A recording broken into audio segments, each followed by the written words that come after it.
Channel 3 News has obtained secret FBI documents on three of the most infamous days in Cleveland history. 50 years ago next week, a dramatic shootout left 10 dead and 15 wounded. It was called the Glenville shootout. And those now declassified files, a new book, and some amazing interviews provide the bloody truth about what happened. I'm teaming up with the investigator Tom Meyer and producer Chris Kennergiani for this exclusive three-part report. If you wandered outside your neighborhood, no telling what would happen to you. By the 1960s, Cleveland was a microcosm of racial division in America. Shababa Akili was a teenager. Superior was a borderline. Many rebellions and stuff broke out in Cleveland along that border. They were a time of intense struggle. Adults felt the pressure too. Glenville resident Don Freeman was forced to live a double life, assembling the precursor to the Black Panther Party. Yes, I was a teacher by day and a radical by night. The bloody battle that erupted 50 years ago in many ways starts here at Corey Methodist Church. This former synagogue in the heart of Glenville attracted legendary speakers. That church had Martin Luther King come there in 1963. A year later, Malcolm X came, and he gave his very famous "the ballot or bullet" speech there for the first time. Akili and his friends were drawn to the self-defense message of Malcolm X. He was not about any turn the other cheek kind of thing. And so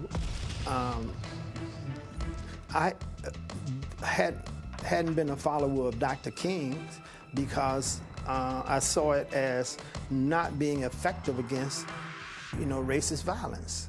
Fred Evans attended the Malcolm X speech here and formed Black Nationalists of New Libya. Akili and his friends formed their own Black Power group. And our organization was called the Afro-Set Black Nationalist Party for Self-Defense. And so we armed all of our members. Soon, they were monitored by the FBI. I was on the list.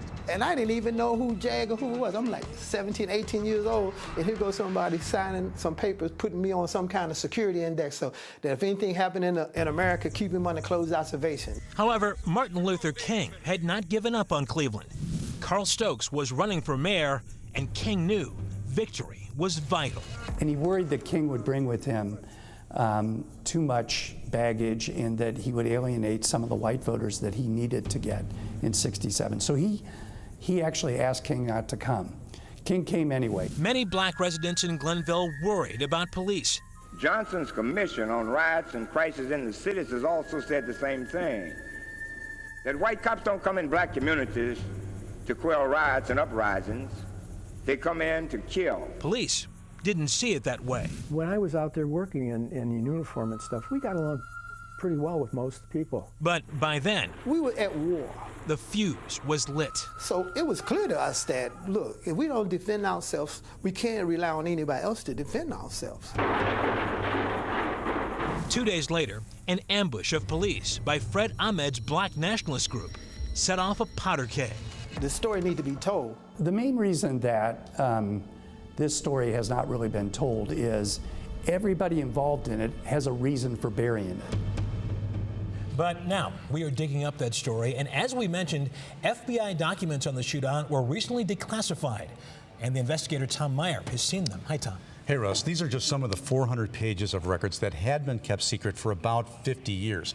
Now, some people believe they exposed the real truth about what happened, the shootout and the riots. Tomorrow night at 11, Russ. All right, Tom, we'll look forward to that. Thank you very much.